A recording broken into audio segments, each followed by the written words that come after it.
Добро утро, колеги. Мисля, че мина нормалния период за изчакване. Все пак дори англичаните изчакват само 10 минути. Още веднъж ви благодаря, че сте тук тази сутрин. Оценявам искрено интереса към тази лекция. И първо ви дължа моето представяне. Казвам се Атанас Костов. Аз съм адвокат по интелектуална собственост. Над 26 години точно вече се занимавам само изключително с интелектуална собственост. В началото на кариерата ми работих в една адвокатска кантора и тогава бях горе-долу на вашите години. Моя шеф ми казваше, че да се занимаваш с интелектуална собственост е нещо странно в България.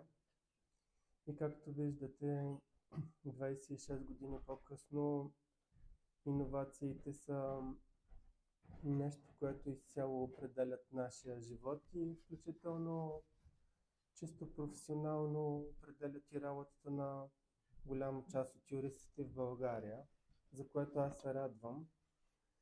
Искаше ми се в началото на тази лекция все пак да ви провокирам, защото ние ще говорим за реални неща и да кажа, че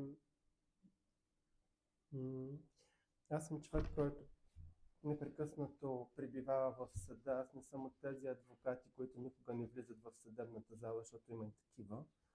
Напротив, аз съм точно от другите, така да го кажа. Ако трябва да бъда честен, в очите на другите аз съм най-лошия, който може да застане срещу вас в съда в хипотезата на интелектуалната собственост и смятам, че много колеги ще го потвърдят. И от тази гледна точка мога да кажа за себе си, че аз съм един от хората в България, които разбират изключително в голям детайл от марки, дизайни, полезни модели, естествено от патенти. И това, което искам още от сега да ви кажа, защото вие сте млади и трябва все пак да имате представа и за реалността, е факта, че България и законодателството в България като цяло е имплементирало към днешна дата всички директиви, включително регламенти, които, както знаете, имат прак ефект, но все пак в нашето законодателство и то изглежда по един съвършен начин от гледна точка на регулаторната рамка. Само че, когато влезете в съда, утре други ден, вие ще установите, че всъщност българския съд не познава тази регулаторна рамка в детайл изобщо. И когато започнеш да цитираш на българския съд регламенти и директиви в областта на интелектуалната собственост, които са част от българското право и които формират, например, механизма при деликта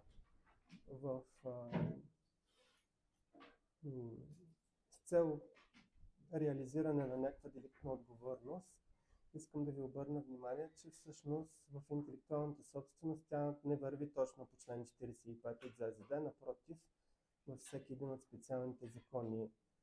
Това са закона за марките, закона за промишлените дизайни, съответно закона за патентите и полезните модели.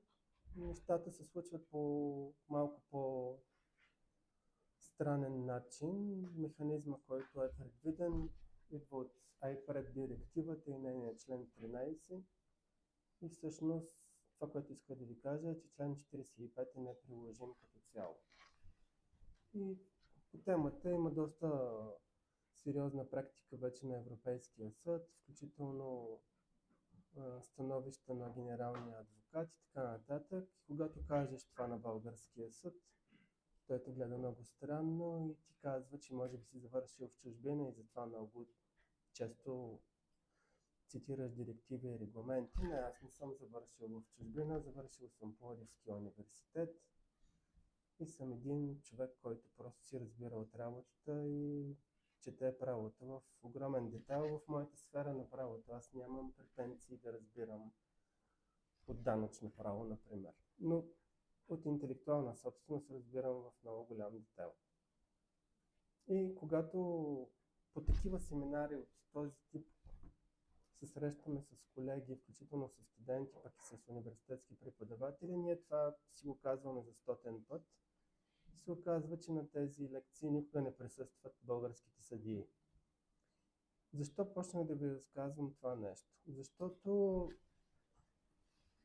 това, с което искам да ви провокираме, е, че въпросните български съдии в момента не разбират нищо от авторско право, търговски марки и промишлени дизайни, което от моя гледна точка като юрист е нещо елементарно, което се учи в университета, за разлика от това, което ще чуете след малко, защото това, което ще чуете след малко, не се учи в университета и може би много малко хора, освен вас в тази зала, аз в момента правя, така да се каже, едно юридическо турне и тази лекция, която ще чуете след малко, в много по-разширен мащаб ще чуят студенти не само в 4 български университета в България. С цел именно, аз осъзнавайки като юрист и като човек, който работи в областта на интелектуалната собственост, че много рядко някой ще ви каже това, което ще ви кажа след малко. И от тази гледна точка очаквах в тази лекция да участват и въпросните български съдии, защото, както знаете, изкуственият интелект тотално навлиза в нашето ежедневие, буквално. В момента той оставя много хора без работа, включително адвокати, юристи, лекари, архитекти и така нататък, защото всеки втори човек буквално вече има някакъв вид изкуствен интелект на телефона си и счита, забележете, че знае всичко и че на него не му трябва юрист, лекар, архитект и готвач и така нататък. Монтьор на неговата кола. И това е нещо много страшно от моя гледна точка. Това ще бъде преодоляно според мен след, по мое мнение, година-две.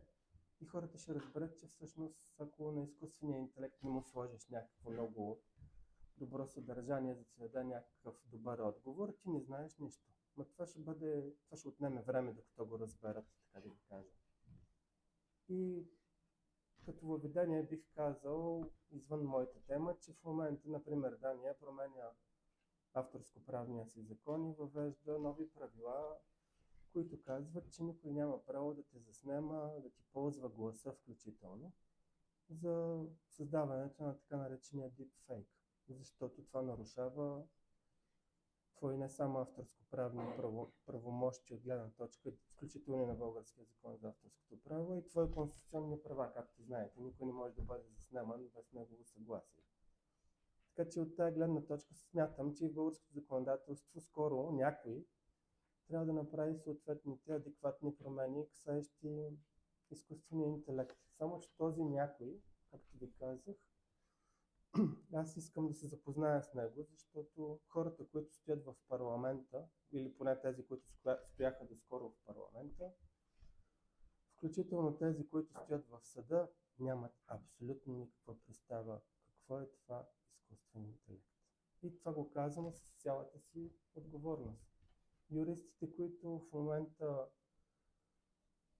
оперират на територията на България, също имат някакво самочувствие, че знаят какво е изкуствен интелект. Повярвайте ми, те нямат абсолютно никаква представа какво представлява изкуствения интелект, защото за да боравиш с подобно нещо, първо, както ви казах, според мен, трябва да имаш, нали ви казвам, поне едно десетилетие опит в интелектуалната собственост, според мен, и след това да имаш и някаква технологична представа какво се случва от гледна точка на самата технология, защото не всичко е просто една теория. Ти трябва да си наясни с технологичните реалности. Това като едно въведение, ако ми позволите, ще седна, просто се изправих, за да ви покажа моето уважение. Ние сме колеги, смятам, че това е едно от най-важните неща в нашето общество, да показваме уважение един към друг, защото смятам, че това също е нещо забравено. Така че благодаря ви, че ми позволите да седна.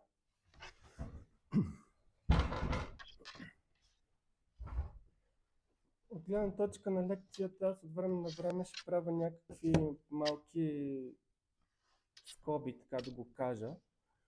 И в този момент, ако някой все пак иска да ме пита нещо в конкретната фаза на лекцията, няма да му се обида. Даже смятам, че така ще стане по-интересно все пак да си говорим и за нещо, а не аз просто да ви чета нещо ужасно скучно за вас и вие да не участвате в целия процес. Така че, моля, ако някой има въпрос в конкретна част, няма да се обидат, дори да ме прекъсне и да коментираме част от лекцията. Иначе по принцип съм предвидил това да се случи в края на изложението, но и все пак, за да не слушате непрекъснато монотонно мое четене близо един час, защото няма да мога да интерпретирам една тема, която е изключително сложна, свободно, така да го кажа. Ще ви помоля, ако някой все пак му е интересно, да се включи в част от темата и да обсъдим някакви неща в детайл.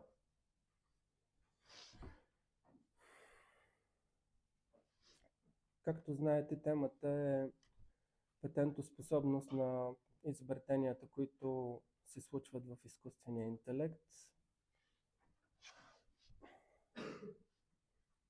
И ако позволите, ще започнем сега.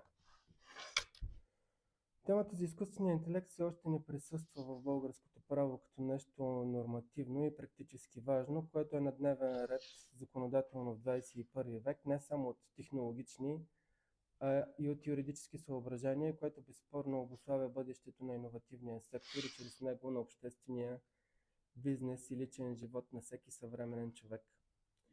Последните изследвания по темата в много от развитите технологични държави по света показват, че не е далеч времето, в което освен следобедната игра на шах с някое електронно устройство на базата на изкуствен интелект, ще се издават моментни визии, ще се одобряват по-бързи и сигурни от гледна точка на личните данни, пръстово лицево разпознаване, банкови кредити, ще се провеждат национални и трансгранични, например европейски избори, ще се извършват здравни услуги.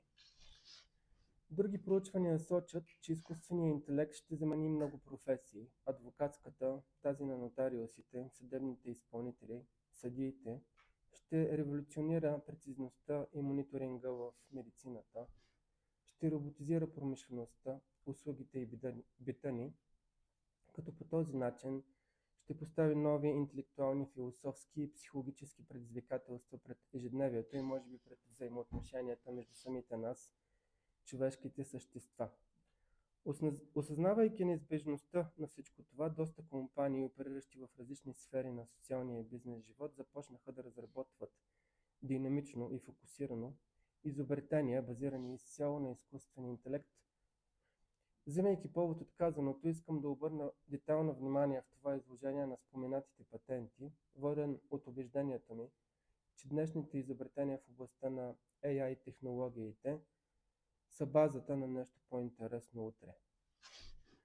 Въпреки, че на пръв поглед може би да се създаде впечатление, че изкуственият интелект все още не присъства като самостоятелно уредена правна теория в българското законодателство, подобно твърдение следва да бъде направено с необходимата прецизност.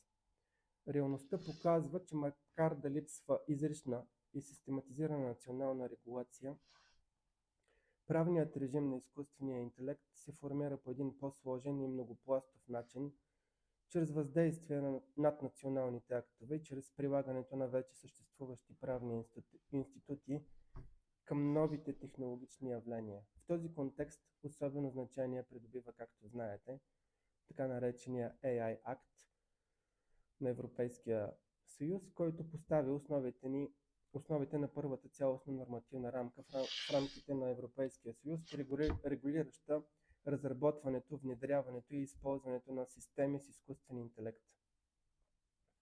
Макар е насочен предимно към въпроси на безопасността, прозрачността и отговорността, този акт неизбежно оказва влияние върху областта на интелектуалната собственост, включително патентното право, тъй като дефинира самите технологични обекти, които могат да бъдат предмет на правна защита. Паралелно с това, всяко обсъждане на патентоспособността на изобретенията в областта на изкуствения интелект не може да бъде откъснато от рамката на European Patent Convention, Европейската патентна конвенция, която оставя фундаментален правен източник за определяне на критериите за патентна защита в Европа. Именно чрез разпоредбата на член 52 от Европейската патентна конвенция се очертава първото и най-съществено предизвикателство пред AI иновациите – разграничението между патентоспособни изобретения и непатентоспособни абстракции, бизнес идеи и концепции, както и математически методи. Тази норма сама по себе си изключва от обхвата на патентната защита математическите методи и програмите за компютри като такива, забележете, което поставя въпроса дали съвременните AI технологии, основани именно на алгоритми, модели и статистически зависимости, не попадат изначално в тази категория. Тук се проявява една от най-съществените теоретични и практически конфликтни точки в съвременното патентно право. Тази между необходимостта да се насърчават иновациите и задълженията да се запази балансът, предотвратяващ монополизирането на абстрактни научни идеи. От една страна, икономическата логика и технологичната динамика изискват правна защита, която да стимулира инвестициите в разработването на сложни AI системи. От друга страна, прекомерното разширяване на патентоспособността на AI изобретенията би могло практически да доведе до блокиране на самия научен прогрес, ако основни алгоритмични подходи бъдат изведени от свободното поле на изследване. Именно в тази пресечна точка възниква и централния въпрос, който следва да бъде поставен още в началото на анализа: дали изобретенията, базирани на изкуствения интелект, представляват по същество нещо повече от математически методи, лишени от технически характер, или напротив, те притежават така наречения самостоятелен технически ефект, като критерии за патентоспособност, който ги превръща в годни обекти на патентна закрила. Отговорът на този въпрос не е еднозначен и не може да бъде изведен само от буквата на закона. Той се формира постепенно, чрез стриктно тълкуване на доктриналните виждания, практиката на патентните ведомства и съдилища, които все по-често са изправени пред необходимостта да тълкуват стеснително, забележете, класически правни понятия в патентното право в светлината на технологичните реалности, които законодателят не е могъл да предвиди в момента на тяхното създаване, тъй като тогава софтуерни патенти, в частност тези от изкуствен интелект, не съществуваха. Пример в тази насока е историческия факт, че на 21 май 1962 г. в Англия е подадена заявка за софтуерен патент от фирмата British Petroleum, озаглавена компютър, предназначен за автомативно решаване на линейни програмни решения.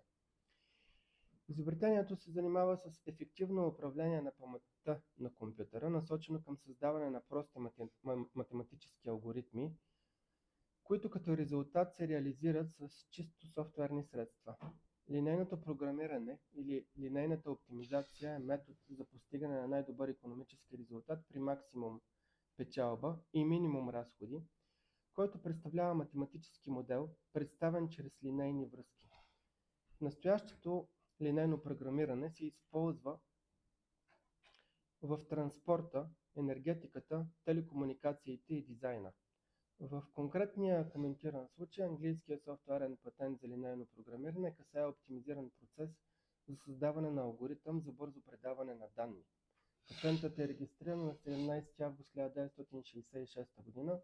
Достъпен е на сайта на Европейското патентно ведомство като реферат номер GB1039-141, като той се счита за един от първите софтуерни патенти в света. Освен това, защо ви обяснявам това нещо? Както ви казах, софтуерните патенти, в частност патенти, които са свързани с изкуствен интелект, тръгват от пробива по отношение на софтуерните патенти като цяло. Един от тези пробиви също е свързан с английския съд. И както ви казах преди малко, много е важно от тази гледна точка, човекът, който взима подобен тип решения, да има и дадена технологична експертиза. Какво се случва в края на 90-те години? Един бивш патентен експерт в патентното ведомство на Англия става един от върховните съдии в Англия и на разискване е поставен казус, който касае леене на бронз, забележете. Какво се случва при леенето на бронз? Бронза е материал, който е много твърд, но ужасно крехък. Казвам го, защото аз преди да стана юрист съм завършил техникум и може би заради това постфактум ми станах адвокат по патентно право. И когато лееш бронз, трябва да наблюдаваш непрекъснато температурата, която трябва да е точно 1000 градуса. В противен случай цялата доменна пещ се пръсва, всички работници умират и целият материал отива по дяволите. И това е бил основният аргумент на патентните адвокати в това дело, като те обясняват на съдята, че всъщност целият този технологичен процес се наблюдава от един софтуер, т.е. поддръжката на константната температура от 1000 градуса. И до тогава практиката е била доста рестриктивна по отношение на софтуерните патенти и въпросният английски съдия взима едно глобално решение, както за английската практика, така и за световната, забележете, и решава, че всъщност всеки един патент, в който има имплементиран софтуер, забележете, и който поддържа дадена техническа функция като технически резултат, както и по-свъртом ще разберете, е най-важното нещо в софтуерните патенти. И оттам цялата европейска, съответно цялата международна практика се обръща и днес всеки един софтуерен патент, който има технически ефект по поддържане на конкретна технологична функция в нещо, дадено изделие, е патентоспособен. Разказвам ви всичко това, защото, както ви казах и в началото, английският закон е изключвал подобен тип решения, законодателно, забележете, и ако съдията нямаше технологичния опит Хикс, за който ви говорих, може би той щеше да отсъди по коренно различен начин. Това, което се опитвам да ви намекна, е, че ако този казус се беше случил в България, той щеше да приключи по коренно отрицателен начин на този, за който ви говоря в момента. И от тук, отново извода, че все пак някой трябва да има въпросния технологичен опит и да има погледа напред, за да може да даде, забележете, на целия свят едно ново решение в юридическата сфера на този крайно технологичен проблем. Така още в увода на настоящото изложение се очертава не просто един технологичен, а дълбоко юридически проблем, сблъсъкът между абстрактната природа на софтуерните алгоритми и изискването за техническия характер като условие за патентоспособност. Именно този сблъсък ще определи не само съдбата на отделните заявки за AI патенти, но и посоката, в която ще се развива правото на изкуствения интелект като явление и един изцяло нов феномен в интелектуалната собственост, като това ще предопредели и практиката в бъдеще, според мен. Историческото развитие на проблема е доста интересно, може би, за вас. Изкуственият интелект като понятие се появява през 50-те години на миналия век, като първото споменаване на термина идва от един летен изследователски проект от 1956 година на Дортмунд Коледж в Ню Хемпшир в САЩ. Година по-рано, през 1955 година, Джон Макарти, млад асистент по математика в колежа Дортмунд, решава да организира група за проучване и разработване на цифрови мислещи машини. Макарти избира името изкуствен интелект като ново поле на научното търсене. Той презюмира най-вече смислова неутралност с цел избягване на акцента върху тясната теория за автоматиката и тази на кибернетиката, като вече познати постижения на аналоговата техника. В началото на 1955 година Макарти се обръща към Робърт Морисън, директор на биологичните и медицински изследвания към фондацията Рокфелер, за да поиска финансиране за споменатия летен семинар в Дортмунд за около 10 участници, учени математици. На 2 септември 1955 г. проектът е официално представен на членовете на борда на фондацията под понятието изкуствен интелект. Екипът на Макарти предлага да се проведе двумесечно изследване на изкуствения интелект за 10 учени. В финалния проект всъщност участват 11 математици. През лятото на 1956 г. в колежа Дортмунд в Хановер, Ню Хемпшир, по няколко теми. На първо място, проучването касае предложението, че всеки аспект на обучението или всяка друга характеристика на интелигентността може по принцип да бъде толкова точно описана, че да се направи с машина, която да я стимулира. Експериментът предвижда и опит машините да бъдат накарани да използват език, да формират абстракции, концепции, да решават проблеми, които до този момент са приоритет на мисловната дейност на хората, както и да усъвършенстват описаните резултати. Не на последно място, предложението обсъжда развитието на компютрите, обработката на естествения език, невронните мрежи, теорията на изчисленията, абстракцията и творчеството, области в изкуствения интелект, които се считат за релевантни днес.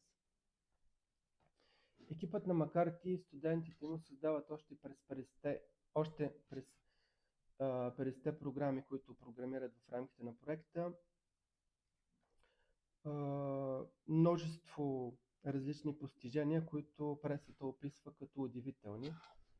Компютрите решават алгебрични проблеми, доказващи логически теореми, говорят английски и така нататък. Както разбира се, това в края на 50-те е било нещо уникално. До средата на 60-те години научните изследвания в САЩ са силно финансирани от Министерството на отбраната, като в целия свят са създадени лаборатории за изкуствен интелект. Напредъкът в областта се забавя през 1974 година в отговор на критиките на сър Джеймс Лайтхил и продължаващия натиск от страна на Конгреса на САЩ да се финансират по-продуктивни проекти, като поради това американското и британското правителство прекъсват проучвателните изследвания в AI сектора. Следващите няколко години се наричат зимен период за изкуствения интелект, тъй като получаването на финансиране за подобни проекти е изключително трудно. В началото на 80-те години изследванията по линия на изкуствения интелект са възобновени, стимулирани от търговски успех на така наречените експертни системи.